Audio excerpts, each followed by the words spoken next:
Jordan Peterson is someone who doesn't shy away from challenging the rise of woke culture. He has a unique ability to deliver straightforward, no-nonsense arguments that often leave a lasting impact. On numerous occasions, he's exposed the flaws within the woke movement, and he's never afraid to speak out against what he sees as its issues. Many people find themselves in agreement with his stance on the matter. But you're exercising your freedom of speech to certainly risk offending me, and that's fine. I think more power to you as far as I'm concerned. So you haven't sat there and I'm just trying to work that out. I mean, Ha, gotcha. you have. Whether you love him or dislike him, it's impossible to ignore his perspective. His opinions spark intense discussions, and it's clear why so many people stand by him. Just look at this moment from a university event, where he effortlessly shuts down woke individuals attempting to derail his talk and push their own agenda. You know, to hijack an event like this that other people put time and effort into, and to use their civility of the crowd and the civility of the organizers as an excuse to blatantly yell out your ill-informed opinions is no way to conduct a civil dialogue. It's absolutely appalling. The people who do that should be embarrassed. Dr. Peterson finds it utterly disrespectful when individuals disrupt a carefully organized event. He believes that such actions are not an acceptable way to voice one's opinions. Describing their behavior as disgraceful, he made it clear he wasn't going to let them off the hook. He didn't just criticize those individuals, but also directed his criticism toward the university for allowing such disruption to happen.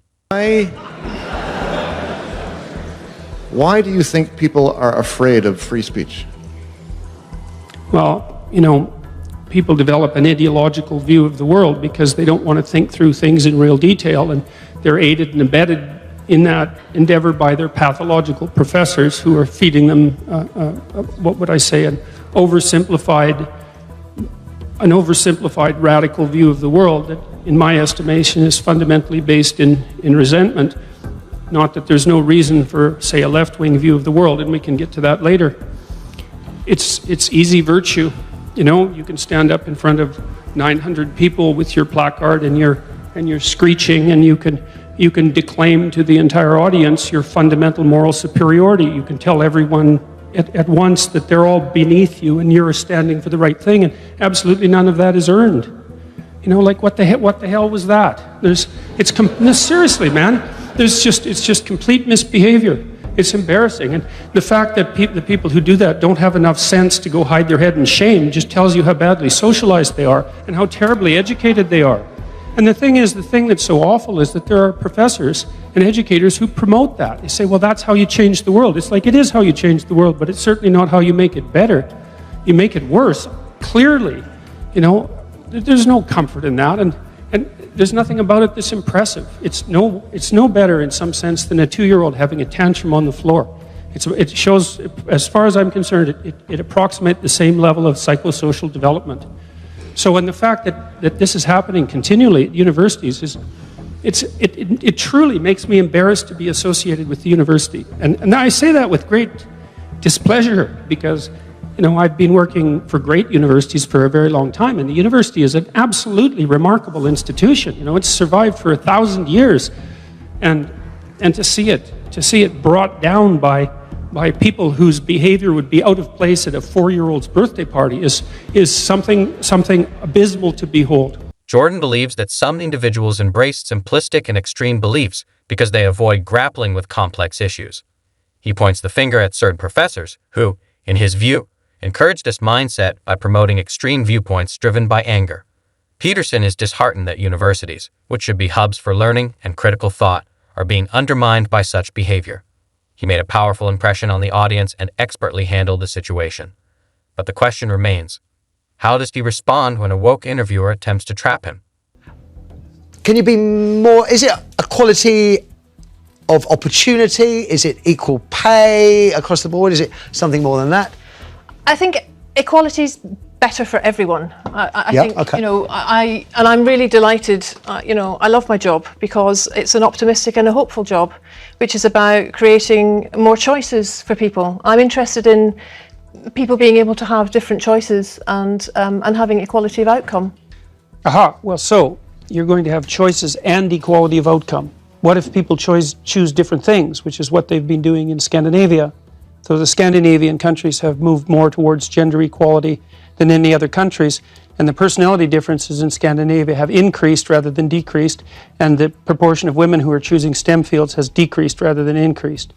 In this clip, Jordan tackles the concept of equality of outcome, a core principle of woke ideology. His argument is that the inherent differences between genders may result in varied outcomes, even when societal pressures are reduced. But Peterson doesn't stop there. He delves further into the notion that our choices are not solely shaped by cultural programming, suggesting there's more at play than just external influences. So if you let men and women make their choices, what actually happens is that they specialize in different situations, and you don't get equality of outcome. Could they not have been programmed to have those views from the moment we raise them and give boys Lego and construction? No, because what happens is that as countries get more egalitarian, which means there's less programming of that sort, the differences get larger, not smaller. And the scientific data on that is clear, and most of it was generated by people who have a left-leaning bias, so you can't blame it on conservative scientists. Men and women actually are more the same than they are different. But the issue is... Jordan Peterson argues that in the most equal societies, where social pressures are minimized, gender differences in career choices actually become more evident. This challenges the common woke belief that greater equality should lead to everyone pursuing the same types of careers. Peterson's point is that in truly equal environments, people's natural preferences and differences emerge more clearly, contradicting the idea that equality should erase these distinctions. But Jordan doesn't stop there. He goes on to address the issue of gender disparities in specific fields, from STEM to physically demanding jobs.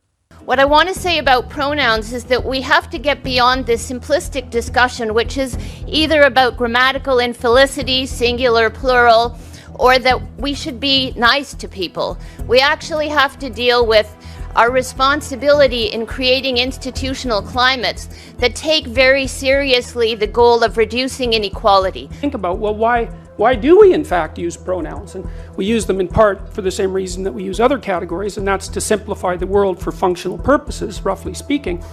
But then I was thinking, well, is the use of he and she a mark of respect? And the answer to that is, well, no, it's not a mark of respect. It can't be a mark of respect. What you call 4 billion people can't be a mark of respect, right? It's a mark of basic categorization. And so then the claim comes up, well, if someone wants you to use a particular pronoun, then you're disrespecting them if you don't. It's like, okay, let's think that through a bit. Well, that assumes that when I'm using he or she for people in normal parlance, that I'm actually indicating my respect for them. Dr. Peterson highlights that even subtle biological differences can result in significant gaps in fields like STEM or physically demanding jobs, which directly contradicts the woke narrative. However, interviews aren't the only setting where Dr. Peterson brings people down to reality. You got in trouble for refusing to call trans men and women by their preferred personal pronouns. No, that's not actually true. I got in trouble because I said I would not follow the compelled speech dictates of the federal and provincial government. I actually never got in trouble for not calling anyone anything. Right. That didn't happen. You wouldn't follow the change of law, which was designed Not to once it outlaw was law. discrimination. No. Why Well, that's what they said it was designed to do. Okay, you cited freedom of speech in that. Why should your right to freedom of speech trump a trans person's right not to be offended? Because in order to be able to think, you have to risk being offensive. I mean, look at the conversation we're having right now. Like you're certainly willing to risk offending me in the pursuit of truth. Why should you have the right to do that? It's been rather uncomfortable. Well, I'm very glad I put you on the spot. Well, I'm very glad that I have but you get exercised my my freedom of point. speech. You get my point. It's like you're doing what you should do, which is digging a bit to see what the hell's going on. So and that is what you should do. But you're exercising your freedom of speech to certainly risk offending me. And that's fine. I think more power to you as far as I'm concerned. So you haven't sat there and I'm just trying to work that out. I mean, Gotcha. you have got me. I'm trying to work that through in my head. Jordan argues that using pronouns isn't about showing respect, but rather a way to categorize people for the sake of simplifying communication. He explains that when we use pronouns, it's not an act of honoring each individual, but rather a basic method of classification. In this video, Jordan handled the debate with clarity and precision. However, in the next clip, he didn't just win the argument. He left the interviewer completely speechless, unable to respond. You have voluntarily come into the studio and agreed to be questioned. A trans person in your class has come to your class and said they want to be called And that's never she. happened. And I would call them she. So you would. So you've kind of changed your tune on that. No, I said that right from the beginning. What I said at the beginning was that I was not going to cede the linguistic territory to radical leftists, regardless of whether or not it was put in law. That's what I said. And then the people who came after me said, oh, you must be transphobic and you'd mistreat a student in your class. It's like, I never mistreated a student in my class. I'm not transphobic. Jordan Peterson stresses that freedom of speech includes the right to express ideas, even if they may offend someone. He believes that the ability to speak freely and explore ideas without restrictions is crucial, even if it means taking risks or causing discomfort.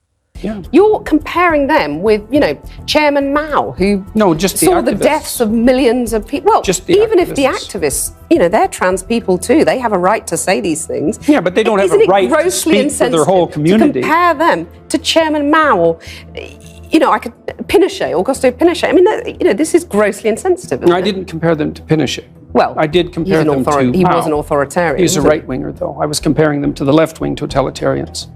And I do believe they are left-wing totalitarians. Under Mao, millions of people died. Right. I mean, there's no comparison between Mao and a trans activist, is there?